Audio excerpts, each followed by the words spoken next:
Vote চাইতে যাব না, আগে কাজ করব তারপরে ভোট চাইতে যাব। সেকেন্ড দিনের প্রচারে জনসংযোগ কেমন পাচ্ছেন?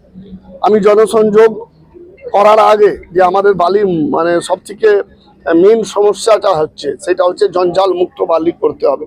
রাস্তাতে অনেক জায়গায় জঞ্জাল আছে, এখনো মাঝখানে একটা প্রবলেম হয়েছিল, ইস্যু হয়েছিল, তাই জন্য এটা বেড়েছে। বাট আমরা বালির মানুষকে কথা দিতে পারি, বালির সমস্ত রাস্তা থেকে জঞ্জাল মুক্ত করব। এবং এখনও বালির বিধানসভা লিলুয়া যে পার্ট আছে, কিছু কিছু রাস্তা উপরে ড্রেনের জল এখনও আছে। সরি, আমরা ক্ষমা প্রার্থী, বাট এই জন্যে দায়িত্ব আমাকে দেওয়া হয়েছে যেন আর এই সমস্যাগুলো না থাকে। তো আমরা ট্রাই করব যেন মানুষের রাস্তাও, মানুষের চোখের সামনে জঞ্জাল না থাকে আর ড্রেনে জল না থাকে। এটা প্রথম প্রাথমিক কাজ আমরা করব। তো এই প্রচারের মাধ্যমেও এটা করব, আগে কাজ করব তারপরে মানুষ কাছে ভোট চাইতে যাব।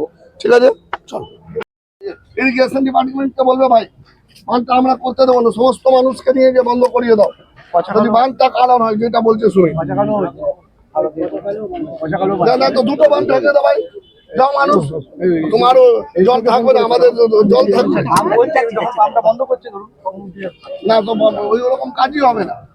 মাঝে মাঝে পাম্পটা যখনই বন্ধ করছে কাজটা বন্ধ করে দাও গিয়ে দরকার হলে।